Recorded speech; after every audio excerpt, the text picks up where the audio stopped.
Hey there, hi there, hello there internet dwellers, and welcome to another episode of the GC Informer. I'm your host, Orange Lightning, back again bringing you the Sunday news.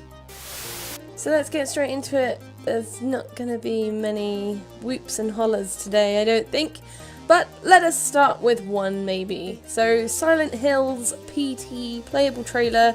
You may remember it, it's quite old now, from a few years back. The awesome little tight mini game sort of thing, kind of like an indie game almost more than a trailer, to explore the themes that might be in the new Silent Hill that was due to be made by Kojima and Guillermo del Toro together. Sigh, then Konami, and then goodbye. But it was a really cool experience, and sadly, because of what happened as well, it was then taken down, so people couldn't play it anymore. But you know, if you still had it, then good on you. I think I still have it somewhere. But do not lose heart if you ever wanted to try out this really cool trailer, or I guess it can't really be called a trailer or a teaser anymore, it's just a standalone thing of its own now. Amazing people of the PC community have been working their little socks off to bring you some fan remakes of PT so that it may live again and hopefully forever.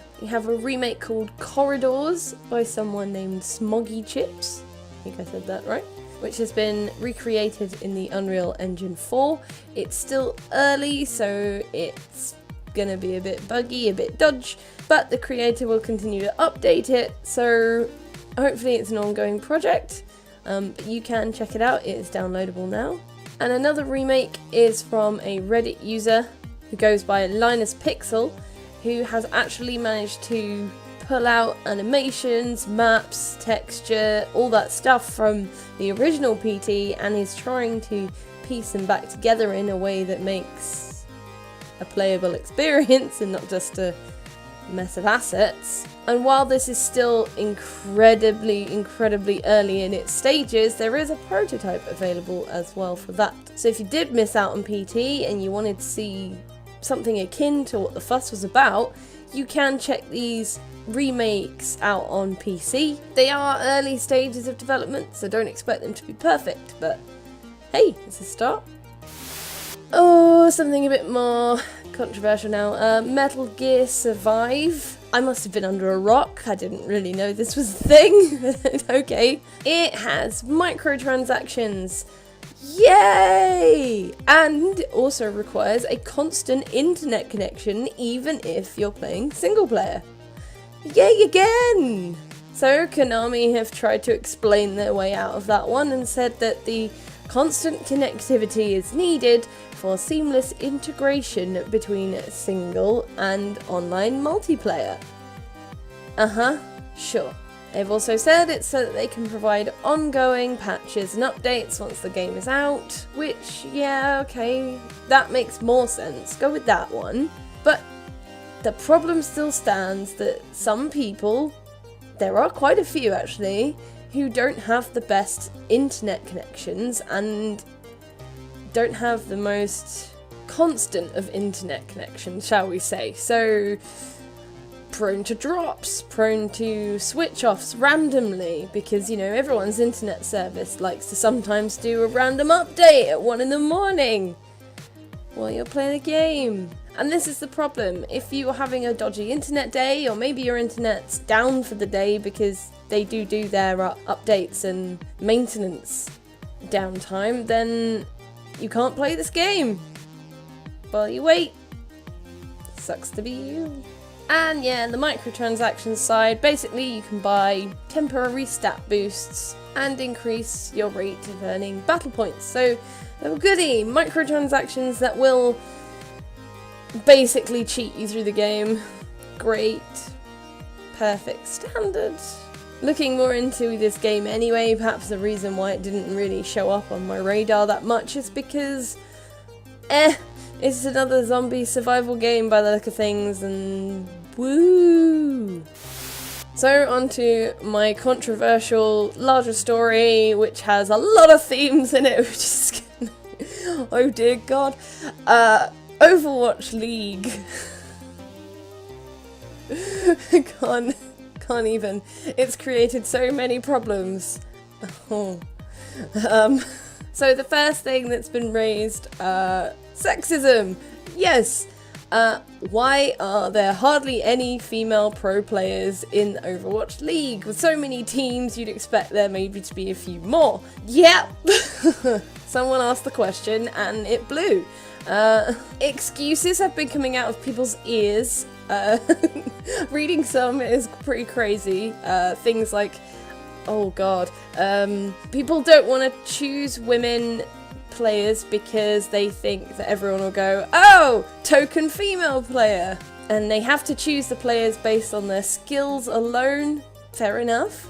No one's disputing that. They don't want you to just have a crap woman sat there just because she's got boobs. But other reasons come from players need to really get to know each other and need to really work well together in and outside of Overwatch. God, it sounds so much more like a freaking actual physical sport now, doesn't it? A lot of teams do things like living together so that they can actually be around each other constantly. Good god, that would sound horrible. And in a lot of countries and cultures, women are not allowed to live with men they're not married to, and that situation arises as well.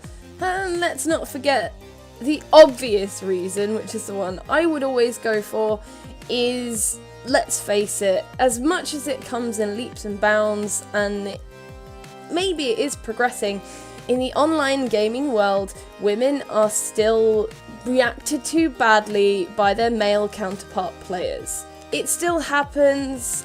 I know maybe it's not on such a grand scale, and personally I myself have been incredibly fortunate in a lot of my online experiences to not have seen it myself. It's not been directed at me, which is lovely, but maybe that's because I don't really play online. And there's always going to be that fear that women do get judged more harshly because of the reason, you know, are they just there to make up that quota, or do they actually deserve their place here? If you draw attention to the fact that women and men are totally different and they actually can be classed as different types of gamer, so a male gamer and a female gamer, instead of just calling everyone a gamer, the drawing of the attention to it is what makes it worse. But I don't know, I'll skip to something else before I get too into this. Because Overwatch League has had more controversy, not just the gender. No, now we're going into homophobic as well. Oh good, another topic I'm familiar with. Yes, a pro player was suspended because after losing a game, he made a homophobic comment on his livestream. This may have gone a little better potentially if the guy wasn't actually gay, so he is, and therefore, oh dear, I'm going to attempt to say his name, Felix Lengyel? I don't know if the G is silent or not, sorry, but his game name XQC of the Dallas Fuel has been fined $2,000. Woo! And suspended, yes.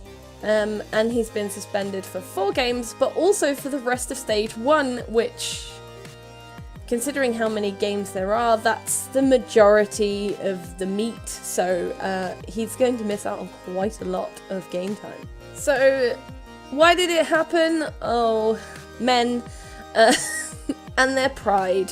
The opposing player, Austin Wilmot, from Team Outlaws, basically parodied one of XQC's catchphrases after they beat them 4-0, which is quite a landslide victory. But perhaps the weirdest thing is he wasn't even in the match. He just went on a live stream and then shouted out an insult to the guy.